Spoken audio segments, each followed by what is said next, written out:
हे दुर्गा माता, आपसे हाथ जोड़कर निवेदन है कि आपकी इस वीडियो को जो भी लाइक और चैनल को सब्सक्राइब करे, उसके जीवन में कभी दुख दर्द मत आने देना। दोस्तों, नवरात्रि का महापर्व बहुत ही शुभ और मंगलकारी माना जाता है। नवरात्रि के पूरे 9 दिन गंगा जल की हर एक बूंद की तरह पवित्र माने जाते हैं। यह शुभ समय भक्तों के जीवन में खुशियों की सौगात लेकर आता है। दोस्तों, आपको बता दें, 2024 में इस साल चैत्र नवरात्रि के प्रथम दिन मंगलवार होने से माता दुर्गा की सवारी इस बार घोड़ा है। माता दुर्गा जी का घोड़े पर सवार होकर आना शुभ संकेत नहीं माना जाता। धार्मिक मान्यताओं के अनुसार जब भी माता दुर्गा जी घोड़े पर सवार होकर आती हैं, तो सामाजिक और राजनीतिक स्तर पर बड़े बदलाव देखने को मिल सकते हैं। घोड़े को तीव्रता, युद्ध आदि का प्रतीक माना जाता है। इसलिए जब भी माता की सवारी घोड़ा होता है तो राजनीतिक गलियारों में हलचल देखने को मिलती है। देश और दुनिया में जंग के आसार बन सकते हैं और कोई बड़ा राजनीतिक परिवर्तन भी देखने को मिल सकता है। दोस्तों, इस बार नवरात्रि पूरे 9 दिनों तक मनाई जाएगी, ना एक भी दिन कम ना ज्यादा। पूरे 9 दिनों तक मनाई जाएगी। मां शेरावाली की विशेष रूप से पूजा आराधना की जाएगी।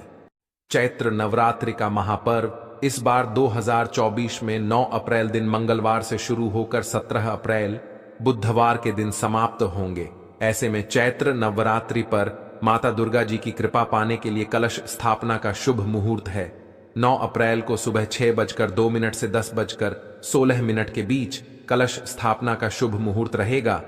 मुहूर्त में की गई पूजा बहुत ही शुभ मानी जाती है।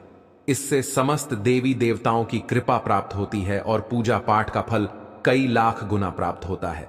ऐसे में जो व्यक्ति नवरात्र आने से पहले घर से ये चीजें हटा देता है, तो उसके घर में मां वैष्णो जी का होगा, आगमन माता लक्ष्मी जी का होगा, वास माता शेरोवाली आपकी झोली खुशियों से भर देंगी।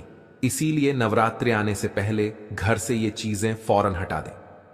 दोस्तों, आज हम कुछ ऐसे ही गलतियों के बारे में जानेंगे जो अगर आपके घर में भी होती है तो माता लक्ष्मी कभी नहीं करती।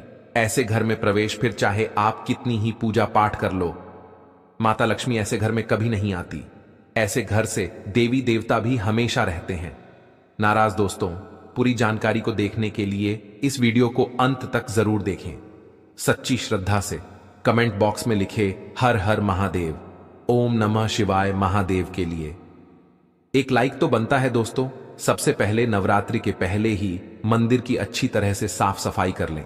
मंदिर के अंदर अगर पुरानी मालाएं हैं, टूटी फूटी मूर्तियां हैं, उसके साथ ही खाली माचिस के डिब्बे रखे हुए हैं, तो उन्हें बाहर फेंक दें तथा टूटी मूर्ति को किसी नदी में प्रवाहित कर दें। घर में छोटे बच्चों को नवरात्रि का व्रत नहीं रखना चाहिए। इससे उनकी जान को खतरा हो सकता है, क्योंकि इस व्रत में शरीर को अधिक शक्ति की जरूरत होती है। माता शेरावाली की तस्वीर अगर कांच के फ्रेम की है और वो कांच हल्की सी अगर टूटी हुई हो, तो ऐसे कांच को बदलवा लें या ऐसी तस्वीर को जल में विसर्जित कर दें। टूटी मूर्ति की पूजा करने से, टूटी तस्वीर की पूजा करने से आपकी श्रद्धा, भक्ति, व्रत आदि सब टूट जाता है। आपका व्रत खंडित हो जाता है। दोस्तों, नवरात्रि के 9 दिन बहुत ही पवित्र होते हैं। नवरात्रि के 9 दिनों में आचार्य विचार और घर को साफ सुथरा और पवित्र रखना अति आवश्यक है। इसीलिए नवरात्रि के 9 दिनों में ब्रह्मचार्य का पालन किया जाता है और तामसिक भोजन ग्रहण नहीं किया जाता। नवरात्रि के 9 दिनों में माता रानी के भक्तों को प्याज, लहसुन, मांस, मदिरा और अंडे से दूर रहना चाहिए। अधिकतर भक्त इन नियमों का पालन भी करते हैं, लेकिन वो एक गलती कर बैठते हैं। वो नवरात्रि के 9 दिनों में अपने घर इन अपवित्र चीजों को रख लेते हैं। ऐसा भूल कर भी नहीं करना चाहिए। भागवत पुराण के अनुसार नवरात्रि के 9 दिनों तक माता रानी अपने भक्तों के घर में वास करती हैं। अगर आप भी चाहते हैं कि माता रानी आपके घर में वास करें, तो आप अपने घर के वातावरण को पवित्र रखें और नवरात्रि शुरू होने से पहले ही अपने घर से प्याज, लहसुन, मिर्च, अंडा और मदिरा को बाहर निकाल दें। अपने घर को साफ रखें। इन वस्तुओं को घर से बाहर निकालने के बाद अपने घर में गंगा जल का छिड़काव अवश्य करें। भगवत गीता में भगवान कृष्ण जी कहते हैं, बगैर गंगा जल छिड़काए कोई भी मंगल कार्य सफल नहीं माना जाता। गंगा जल का छिड़काव स्वयं भगवत गीता में भगवान श्री कृष्ण जी ने बताया था। अगर आपके घर में गंगा जल ना हो तो मार्केट से गौमूत्र ला सकते हैं और गौमूत्र लाकर आप गौमूत्र का अपने घर में छिड़काव करें। बस थोड़ा सा पानी में डाल लें, इससे आपके घर का वातावरण पवित्र हो जाएगा। घर में मौजूद नकारात्मक ऊर्जा भी नष्ट हो जाएगी। और जिस घर में वातावरण पवित्र होता है और नकारात्मक ऊर्जा नहीं होती, वहां माता रानी का वास सदैव होता है। नवरात्रि के पहले आप अपने पूरे घर की अच्छी तरह से साफ सफाई कर लें। घर में जो भी फालतू सामान है, फटे पुराने कपड़े, उन्हें बाहर निकाल दें। घर में बेकार पड़ा सामान नकारात्मक ऊर्जा लाता है, इसीलिए गंदगी बिल्कुल भी ना करें। धूप दीप जलाकर वातावरण को स्वच्छ रखें। दोस्तों, माता के आगमन के लिए घर का दरवाजा जरूर सजाना चाहिए। इससे माता आकर्षित होती हैं और घर के द्वार में प्रवेश करती है। मां के आगमन के लिए द्वार को फूलों से सजाना चाहिए। दोस्तों, कई लोग ऐसे हैं जो माता रानी की चौकी कागज बिछाकर बनाते हैं, जो कि बिल्कुल गलत माना गया है। माता की चौकी के लिए आप नीचे लाल कपड़ा ही बिछाएं। काला कपड़ा और सफेद कपड़ा भूलकर भी नहीं बिछाना चाहिए। ध्यान रखें, कपड़ा फटा भी नहीं होना चाहिए। दोस्तों, अगर आपके घर में देवी देवताओं की खंडित मूर्तियां या फटा हुआ चित्र अगर हो, तो उसे किसी पवित्र नदी में विसर्जित कर दें, क्योंकि ऐसी मूर्तियां और चित्र दुर्भाग्य लाती हैं। देवी देवताओं की खंडित मूर्ति की पूजा ना करें और ना ही उन्हें घर में रखें, क्योंकि उन्हें घर में रखना बुरा माना जाता है। दोस्तों, वहीं अधिकतर लोग अपनी छत पर या अपने घर के मुख्य दरवाजे के आसपास कबाड़ इकट्ठा कर देते हैं। ऐसा करना अशुभ माना जाता है। अगर आपने भी अपने घर में घर के मुख्य दरवाजे पर या छत पर या फिर खासकर घर के उत्तर दिशा में कबाड़ इकट्ठा कर दिया है, तो नवरात्रि शुरू होने से पहले उस कबाड़ को घर से अवश्य ही निकाल दें।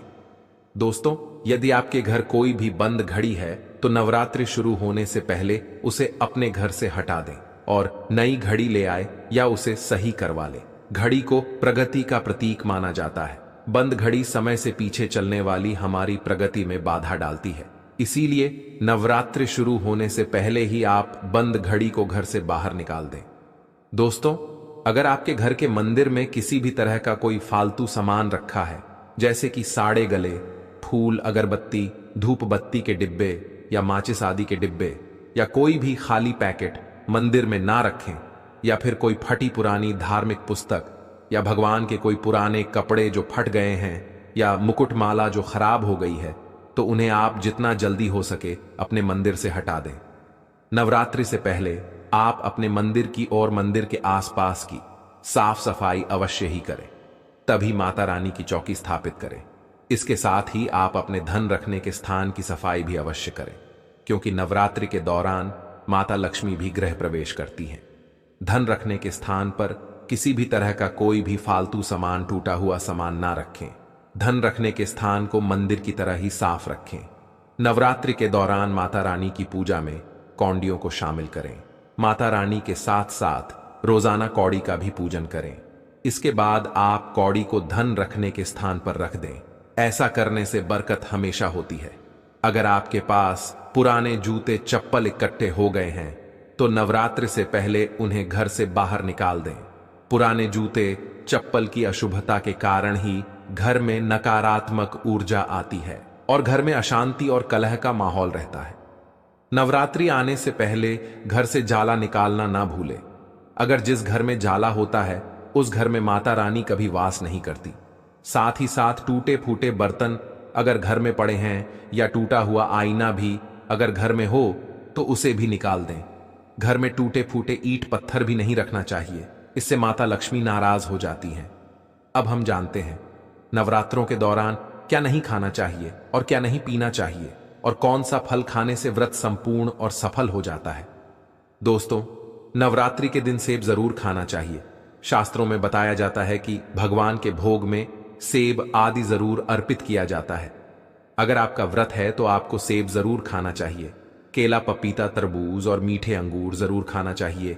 इन फलों से व्रतधारी को शक्ति मिलती है और व्रत संपूर्ण हो जाता है। शास्त्रों में बताया जाता है कि नवरात्रों के दिनों में सीताफल जरूर खाना चाहिए। सीताफल खाने से 10 ऐसी बीमारियां हैं जो खत्म हो जाती है। माना जाता है कि नवरात्रों के दिनों में सीताफल का घर में प्रवेश होना बड़ा ही शुभ माना गया है। सीताफल खाने से नवरात्रि का व्रत सफल हो जाता है, क्योंकि इसमें माता सीता का आशीर्वाद मिला हुआ होता है।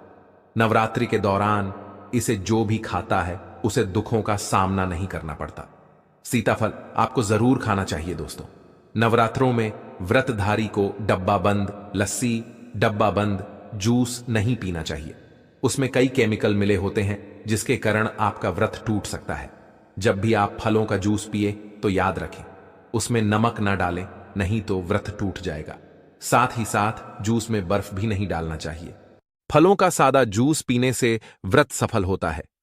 दोस्तों, नवरात्रि के दौरान सिंघाड़े का आटा या कुत्तू का आटा खाने से पहले यह देख लें कि आटा पुराना नहीं होना चाहिए, क्योंकि पुराने आटे में कीड़े वगैरह पड़ जाते हैं जिसके कारण आपका व्रत टूट सकता है, क्योंकि यह छोटे छोटे कीड़े हमें दिखाई नहीं देते और आपके मुंह तक पहुंच जाते हैं। ऐसा आटा खाना मतलब कीड़े मकोड़े का मांस खाने के बराबर माना गया है। दोस्तों, नवरात्रि के दौरान आप शाम के समय खाने में दही ले सकते हैं, आलू वगैरह खा सकते हैं, साबूनदाने की टिकिया बनाकर खा सकते हैं, साबूनदाने की और आलू के पापड़ भी खा सकते हैं। कई सब्जियां तो ऐसी हैं जो नवरात्रि के दौरान भोजन में शामिल कर सकते हैं। इससे आपको एनर्जी मिलेगी और व्रत सफल हो जाएगा। नवरात्रि के दौरान आप दूध पी सकते हैं जो आपको ताकत देगा, चाय वगैरह भी पी सकते हैं, लेकिन याद रहे उसमें नमक ना डालें। एक बात का ध्यान रहे, व्रतधारी को पेट भर खाना यानी गले तक भोजन नहीं करना चाहिए, नहीं तो व्रत रखना का कोई भी फायदा नहीं होगा। थोड़ा थोड़ा खा सकते हैं। दोस्तों, नवरात्रि के 9 दिन आदिशक्ति मां दुर्गा को समर्पित होते हैं। नवरात्रि के 9 दिन माता रानी के 9 अलग अलग स्वरूपों का पूजन किया जाता है। नवरात्रि के 9 दिनों में माता रानी को अलग अलग स्वरूप के हिसाब से अलग अलग पुष्प, अलग अलग भोग अर्पित किया जाते हैं। लेकिन क्या आप जानते हैं कुछ ऐसी वस्तुएं जिन्हें नवरात्रि के दौरान भूलकर भी माता रानी को अर्पित नहीं करना चाहिए? अगर इन वस्तुओं को आप गलती से भी माता रानी को अर्पित कर देते हैं तो आपको व्रत और पूजन का पूर्ण लाभ नहीं होगा।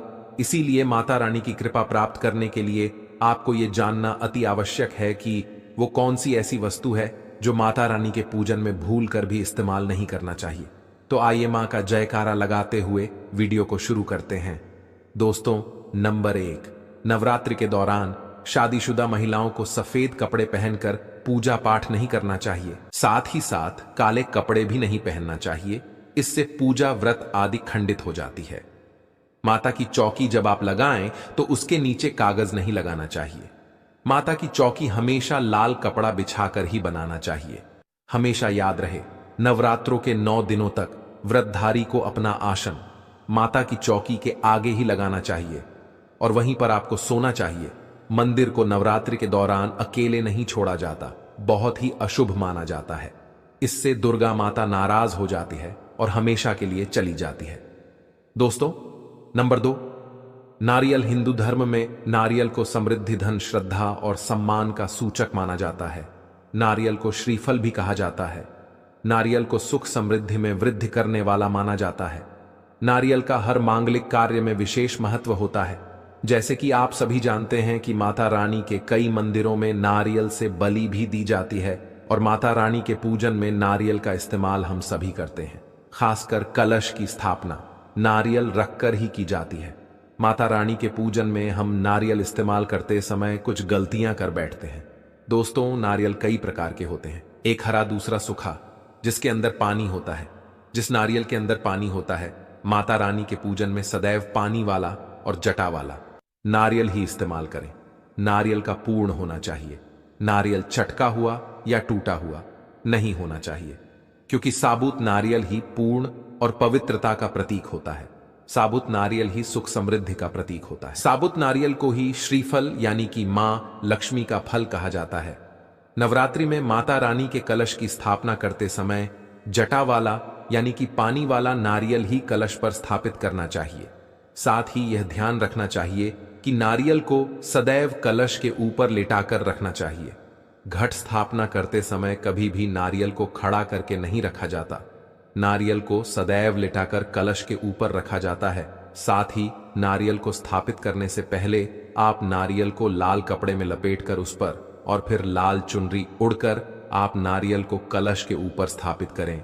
शास्त्रों के अनुसार कलश के ऊपर जब सही तरीके से नारियल रखा जाता है और सही प्रकार का नारियल रखा जाता है, तभी व्रत और पूजन का पूर्ण फल प्राप्त होता है। यह भी ध्यान रहे कि महिलाएं माता रानी को नारियल अर्पित तो कर सकती हैं, लेकिन कभी भी माता रानी के सामने नारियल को भूल कर भी ना तोड़े, क्योंकि नारियल बीज रूप होता है और स्त्रियां बीज रूप से ही शिशु को जन्म देती हैं। इसीलिए कभी भी महिलाओं को नारियल नहीं तोड़ना चाहिए। दोस्तों, नंबर 3, लौंग हम सभी माता रानी के पूजन में इस्तेमाल करते हैं, लेकिन लौंग का इस्तेमाल करते समय एक बहुत बड़ी गलती कर बैठते हैं। हमेशा ध्यान रखना चाहिए कि माता रानी को सदैव फूल वाली लौंग ही अर्पित करना चाहिए। जिस लौंग के ऊपर फूल नहीं होता या फिर जिस लौंग के पीछे लकड़ी की डांडी नहीं होती, उसको आप माता रानी के पूजन में भूल कर भी इस्तेमाल ना करें। फूल वाले लौंगों को ही पूर्ण माना जाता है और माता रानी के पूजन में कोई भी अपूर्ण वस्तु, कोई भी खराब वस्तु या टूटे हुए अक्षत इस्तेमाल नहीं करना चाहिए। इसीलिए सदैव माता रानी की पूजन में फूल वाली लौंग का ही इस्तेमाल करें। दोस्तों, नंबर 4, तुलसी के पत्ते अर्पित नहीं करने चाहिए। मां दुर्गा के पूजन में तुलसी पत्र का इस्तेमाल करना वर्जित माना जाता है। तुलसी पत्र के अलावा आंवला भी माता रानी को अर्पित नहीं करना चाहिए और दूर्वा भी माता रानी को अर्पित नहीं करना चाहिए। दूर्वा भगवान श्री गणेश जी को अति प्रिय है। नवरात्रि में आप भगवान गणेश को दूर्वा अर्पित कर सकते हैं। भगवान विष्णु जी को तुलसी के पत्ते अवश्य अर्पित कर सकते हैं, लेकिन माता रानी को भूलकर भी तुलसी के पत्ते या दूर्वा अर्पित ना करें। माता रानी को सफेद फूल भी अर्पित ना करें। माता रानी को सदैव लाल रंग के फूल अर्पित करने चाहिए। लाल रंग के फूल माता रानी को अति प्रिय हैं। खासकर माता को गुड़हल और कमल के फूल अति प्रिय हैं। शास्त्रों में बताया जाता है कि घर में माता रानी की 2 या 3 मूर्तियां या फोटो नहीं होनी चाहिए। इस बात का भी आप विशेष ध्यान रखें कि माता रानी की पूजन में कोई भी खंडित चीज इस्तेमाल ना करें। खंडित चीज जैसे कि चटका हुआ या टूटा हुआ दीपक या फिर चटका हुआ कोई बर्तन। साथ ही ये भी ध्यान रहे कि लोहे के और प्लास्टिक के बर्तन आप माता रानी के पूजन में इस्तेमाल ना करें, क्योंकि प्लास्टिक के चाइनीज बर्तन हड्डियों के पाउडर से मिलकर बनते हैं। ऐसा ना करें। ऐसे बर्तनों को माता रानी के पूजन से सदैव दूर रखें। माता रानी को जो पुष्प अर्पित कर रहे हैं, उन्हें सूंघे नहीं सूंघे हुए फूल या गिरे हुए फूल या फिर मुरझाए हुए फूल माता को अर्पित ना करें।